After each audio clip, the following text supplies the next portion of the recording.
Berbahagialah yang dikejar-kejar karena taat kepada Tuhan, sebab bagi merekalah kerajaan surga.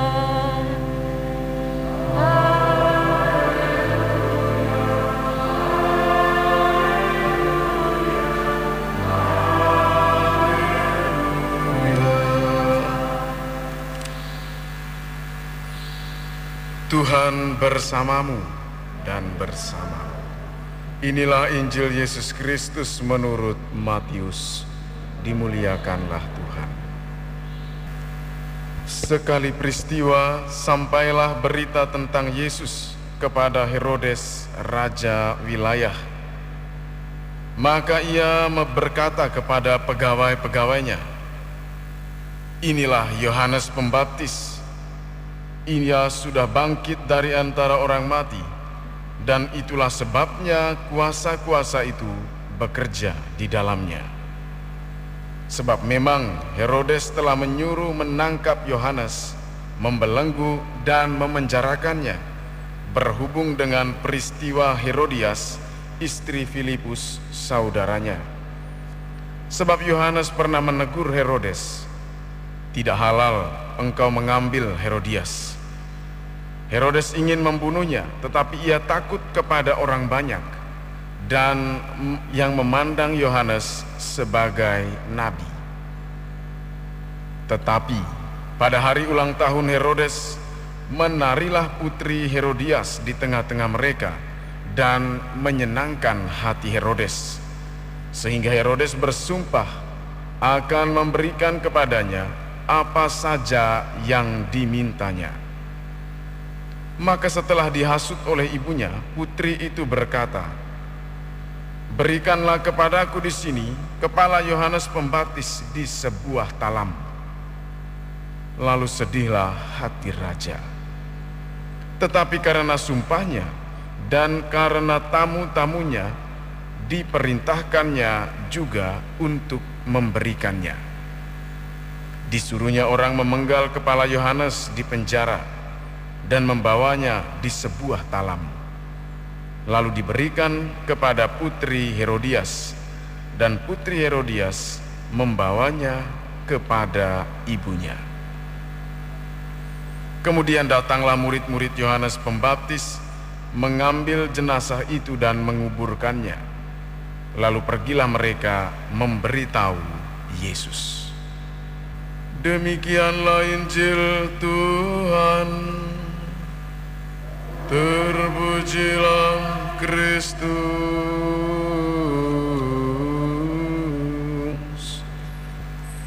Ibu bapak, saudara dan saudariku yang terkasih, sakit hati, depresi, tertekan adalah hal yang melekat erat dengan kehidupan kita setiap hari. Ada berbagai macam penyebab.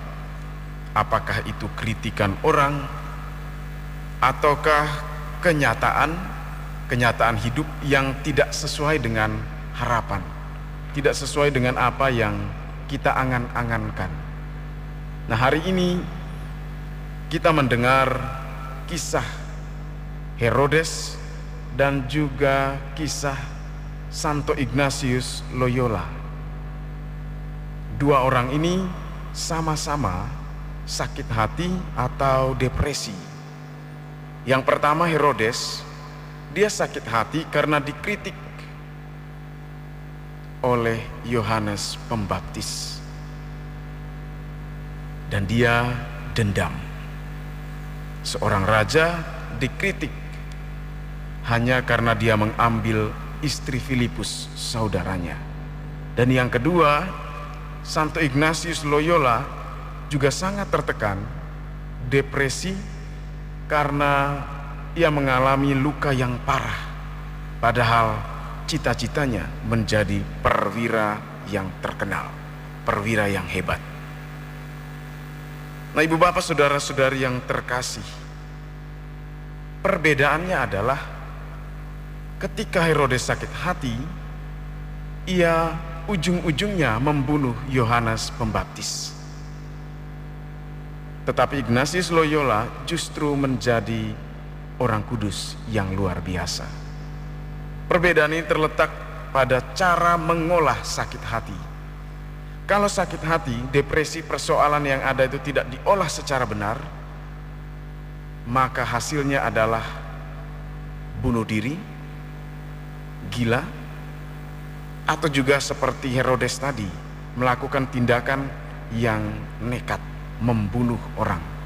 Kalau tidak bunuh diri berarti membunuh orang lain, dan berbagai macam tindakan lain.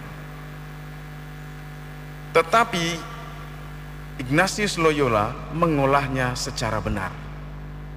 Maka sangat dikenal latihan rohani menurut Ignatius Loyola.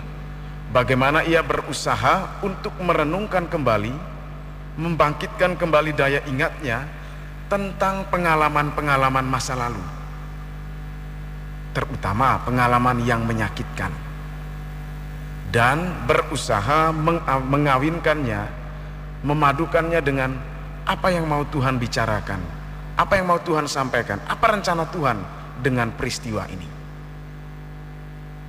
Antara luka berat, antara persoalan besar yang dihadapi dengan cita-citanya menjadi seorang perwira yang hebat. Bertahun-tahun dia bergulat, dia merenung, merefleksikan, dan tentunya melibatkan Tuhan, dan akhirnya dia berhasil. Saudara-saudariku yang terkasih, kita pun demikian punya persoalan. Kadang sakit hati, kadang depresi dan segala macam. Ignatius memberi jalan bahwa sakit hati diolah secara benar dengan terus-menerus merefleksikannya dan dalam terang rencana Allah. Dengan demikian, kita akan bertumbuh berkembang menjadi pribadi yang lebih dewasa, lebih bijaksana, dan lebih matang. Tuhan memberkati. Mari